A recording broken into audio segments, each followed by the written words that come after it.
ఓం సాయిరామ్ శ్రీమాత్రే నమ. అమ్మ బిడ్డలందరికీ నమస్కారం అండి. అమ్మవారి దయ వలన అందరూ కూడా సుఖంగా సంతోషంగా ఎప్పుడు కూడా ఉండాలి అని చెప్పి మనస్ఫూర్తిగా అమ్మవారిని కోరుకుంటూ ఈరోజు వీడియో అయితే స్టార్ట్ చేస్తూ ఉన్నాను. మరి ఈరోజు అమ్మ సందేశంగా తన బిడ్డలతో ఈ విధంగా చెప్తూ ఉన్నారు. బిడ్డా, అనుకోని అదృష్టం నీ వద్దకు వస్తుంది. నీ దుర్గమ్మను నమ్మి ఇప్పుడే ఇది విను. ఇది నువ్వు ఆనందించే వార్త అవుతుంది. మరి నా మాటలు శ్రద్ధగా ఆలకిస్తావు కదూ. ఈరోజు అమ్మవారు తన బిడ్డలకు ఒక అదృష్టం కలిసి వస్తుంది. నీ దుర్గమ్మపై నమ్మకంతో ఇప్పుడే ఈ వాక్కు విను. తప్పకుండా నువ్వు ఆనందించే వార్త అవుతుంది అని అమ్మవారు అంటూ ఉన్నారు. మరి ఎలాంటి అదృష్టాన్ని అమ్మవారు తన బిడ్డలకు ప్రసాదించబోతూ ఉన్నారు? ఎటువంటి జీవితాన్ని అమ్మవారు తన బిడ్డలకు అందించబోతూ ఉన్నారు? ఇవన్నీ కూడా ఆ తల్లి మాటల్లోనే విని తెలుసుకుందాం. అమ్మవారు ఈ విధంగా చెప్తూ ఉన్నారు. బిడ్డా, ఎన్ని కష్టాలు పడుతున్న నిన్ను చూస్తుంటే నా గుండె తరుక్కుపోతోందమ్మా. ఎంత ఓపిక తల్లి నీకు. గత కొన్ని సంవత్సరాలుగా నువ్వు, నీ బంధం, అలానే నీ కుటుంబం అంతా కూడా అనుభవిస్తున్నటువంటి కష్టాలు అన్నీ నాకు కనిపిస్తూనే ఉన్నాయి. నేను చూడడం లేదు అనుకుంటున్నావా? నేను అన్నీ గమనిస్తూనే ఉన్నాను. అమ్మా దుర్గమ్మ, అన్నీ చూస్తూ కూడా అలా ఎందుకు ఊరుకున్నావు తల్లి అని నన్ను అడుగుతావేమో. బిడ్డా, ఇక్కడ నీకు ఒక మర్మం చెప్పి తీరాలి. నీకు నీ కష్టాలను నేను చూస్తూ ఊరుకుంటున్నాను అని నువ్వు భావిస్తున్నావు చూడు, అది పూర్తిగా పొరపాటు. ఇన్ని చూస్తున్నా కూడా నేను మౌనంగా ఉన్నాను. ఏంటి తల్లి, మీరు ఎందుకు ఏమాత్రం నాకు స్పందించటం లేదు అని అడుగుతూ ఉన్నావు కదూ. బిడ్డా చూడమ్మా, నీ కర్మఫలాలు తీరనిదే నేను కూడా ఏమీ చేయలేను. నీ దుర్గమ్మను మన్నించగలవా? అయినా సరే తల్లి, కష్టాలు వచ్చాయి కదా అని చెప్పి అలానే కూర్చుంటే సమయమంతా వృధా అయిపోతుంది. కనుకనే అన్నింటినీ ఎదిరించి ముందుకు వెళ్ళాలి తల్లి, వెళ్ళాలి. నీకు చెప్పాను కదూ, నీ కర్మఫలాలు తీరనన్ని రోజులు కూడా నేను నీకు ఏమీ చేయలేను అని. అది వాస్తవం. కానీ నీ కర్మఫలాలను ఎక్కువగా నేను అనుభవించగలను. నువ్వు ఎలాంటి కష్టాలనైతే తట్టుకోగలుగుతావో అవి మాత్రమే నీకు వస్తూ ఉంటాయి. నా బిడ్డలు మోయలేనటువంటి పాపకర్మలు వారి దగ్గర నుంచి స్వయంగా నేను తీసుకుంటున్నానని నీకు తెలుసా? వారి సంతోషం కోసం ఆనందంగా నేను అవి అనుభవిస్తూ ఉంటాను. కానీ ఎంత గొప్ప కష్టాన్ని నువ్వు ఎదుర్కొంటావో అన్ని కర్మఫలాలు నీకు దూరం అవుతున్నాయని గుర్తుపెట్టుకో. ఒకదాని తరువాత మరొకటి కష్టాలు ఎదురవుతూ ఉంటే ఇక నీకు మంచి రోజులు ప్రారంభం అవ్వబోతూ ఉన్నాయి అని అర్థం చేసుకుని సంతోషపడు. ఇది సంతోషంగా ముందుకు వెళ్ళాల్సిన సమయం కనుక ఎంత పెద్ద కష్టం వచ్చినా సరే నా దుర్గమ్మ నాకు సహాయం చేస్తుంది అంటూ ముందు అసలు అది చాలా చిన్నది అయిపోతుంది అని తరువు. మరి నీకు నీ దుర్గమ్మ ఉండగా భయం ఎందుకు? నీ ఏ కష్టానికైనా సరే, ఏ సమస్యకైనా సరే పరిష్కార మార్గం నేను చూపుతాను.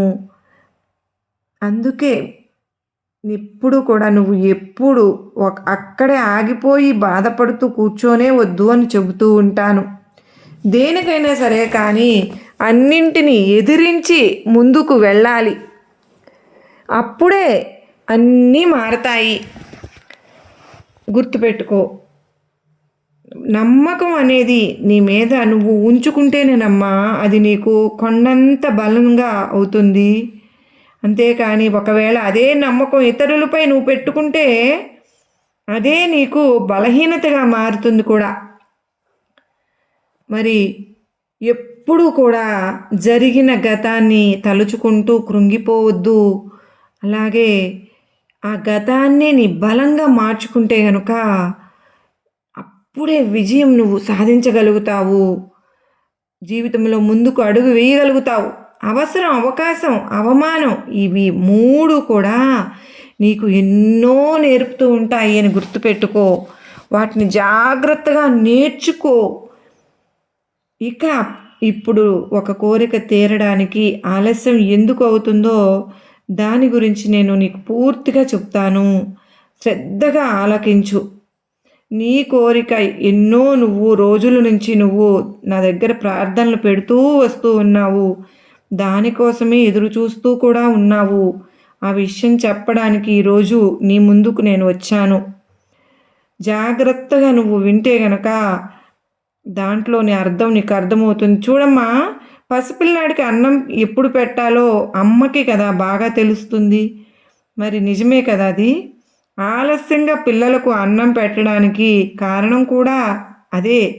తల్లికి తెలుస్తూ ఉంటుంది.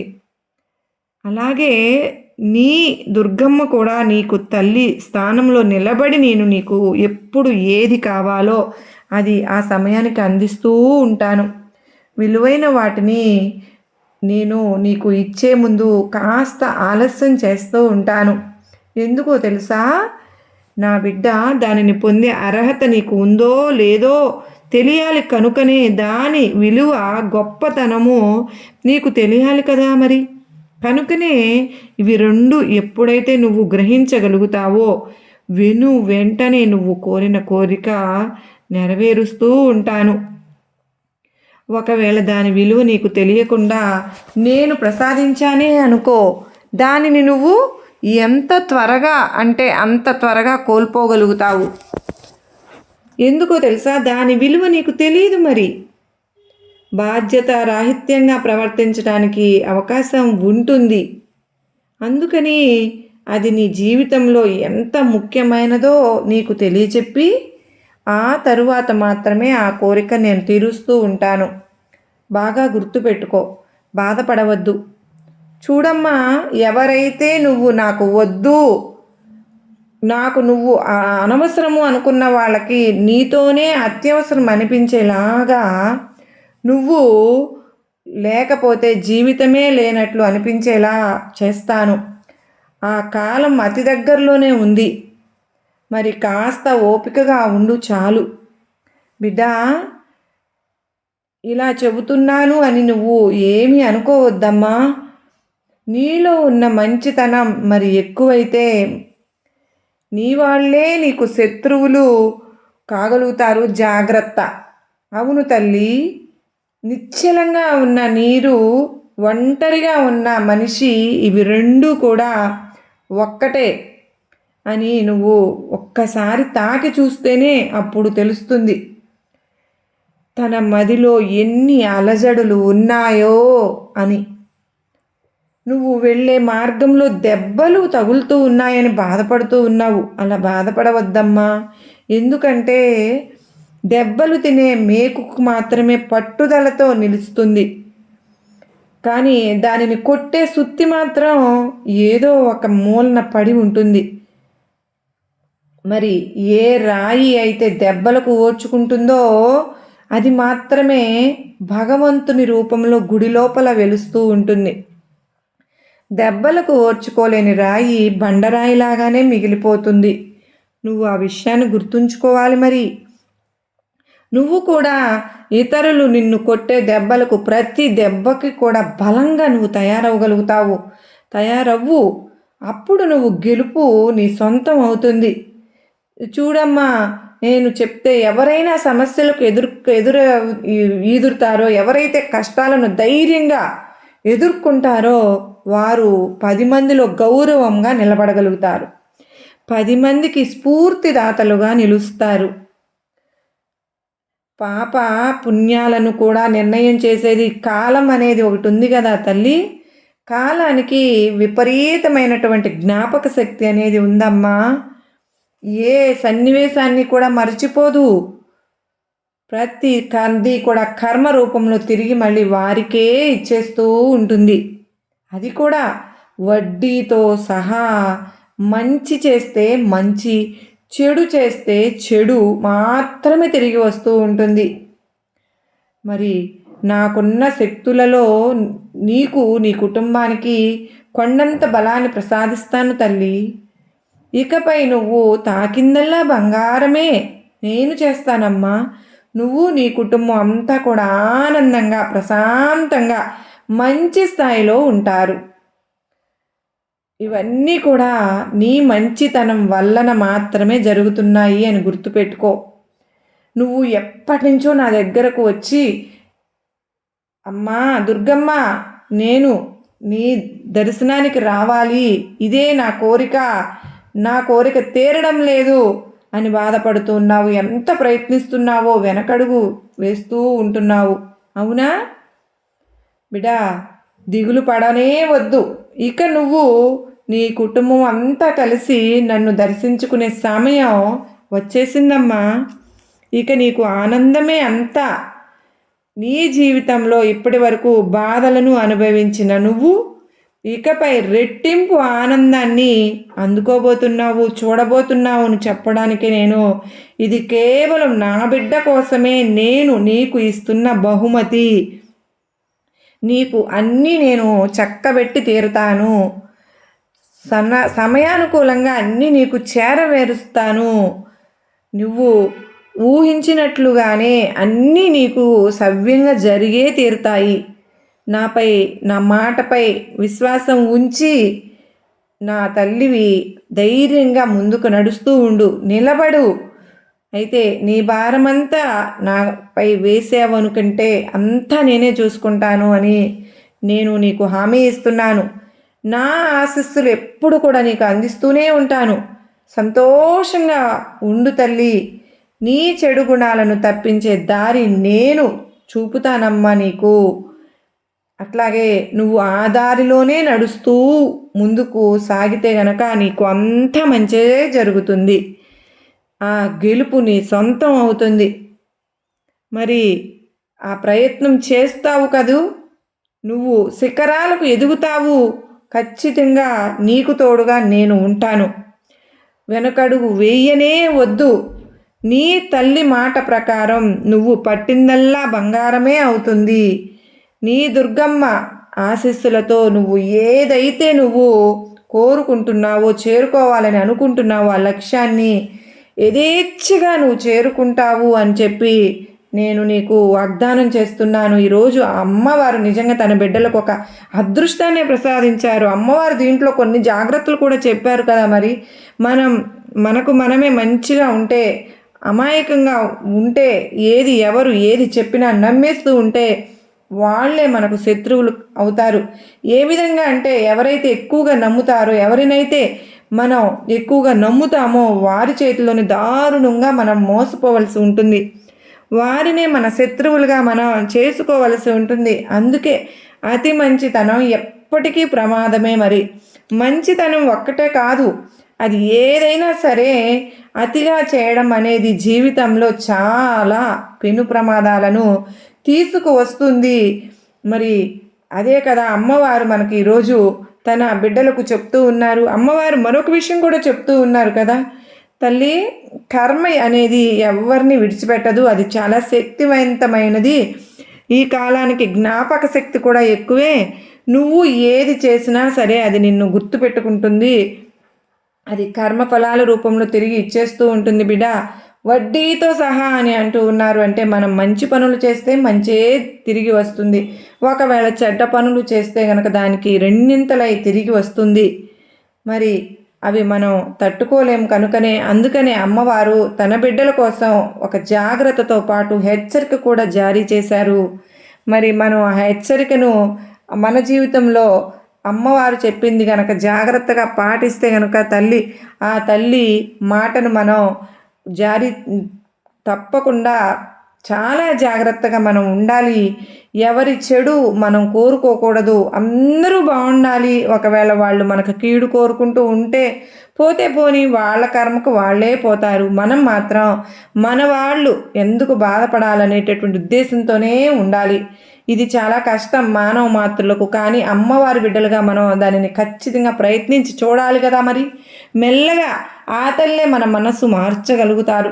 మన మనసులో మనం మారాలి అనేటటువంటి దృఢ సంకల్పం అంటే చాలు కదా.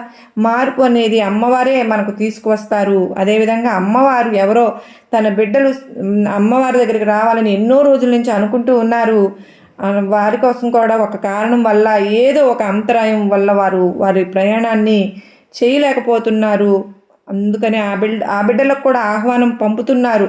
ఈరోజు అమ్మవారి సందేశంలో, బిడ్డ నువ్వు త్వరలోనే నా దర్శనం చేసుకుంటావమ్మా, నీతో పాటు నీ కుటుంబానికి కూడా అమ్మవారి దగ్గరికి కనకదుర్గమ్మ తల్లిని దర్శించుకోవడానికి విజయవాడకు వస్తావు. నువ్వు రెట్టింపు సంతోషంతో నీకు ఇంటికి వెళ్తావు. మళ్ళీ తిరిగి వెళ్ళేటప్పుడు ఒట్టి చేతులతో వెళ్ళవు తల్లి. నీ దోసటి నిండా సిరి సంపదలు నింపి నేను పంపిస్తాను.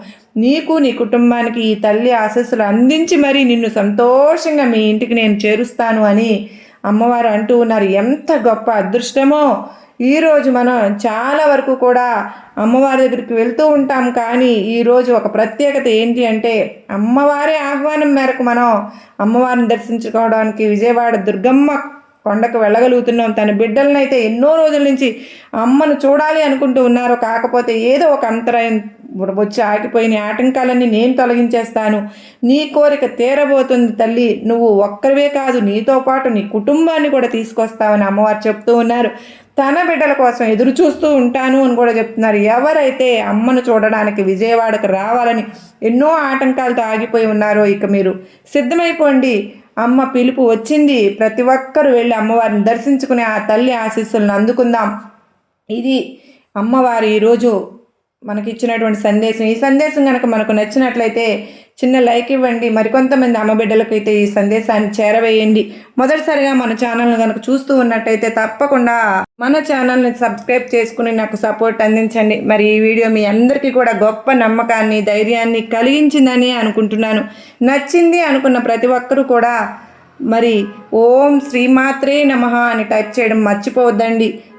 మరో చక్కని అమ్మవారి సందేశంతో మరలా మీ ముందుంటాను. అంతవరకు అందరికీ కూడా అమ్మవారి ఆశీస్సులు, కృప, కరుణ, కటాక్షములు మనందరికీ ఉండాలని, అష్టైశ్వర్య ఆయురారోగ్యాలు ఆ తల్లి మనందరికీ ప్రసాదించాలని, మన కుటుంబ సభ్యులందరినీ కూడా అని చెప్పి మనస్ఫూర్తిగా మీ అందరి తరపున కూడా మనస్ఫూర్తిగా ఆ తల్లిని వేడుకుంటూ అందరికీ నమస్కారం అండి. ఓం సాయిరాం. శ్రీమాత్రే నమః. సర్వే జన సుఖినో భవంతు. లోకా సమస్త సుఖినో భవంతు. ఓం సాయిరాం.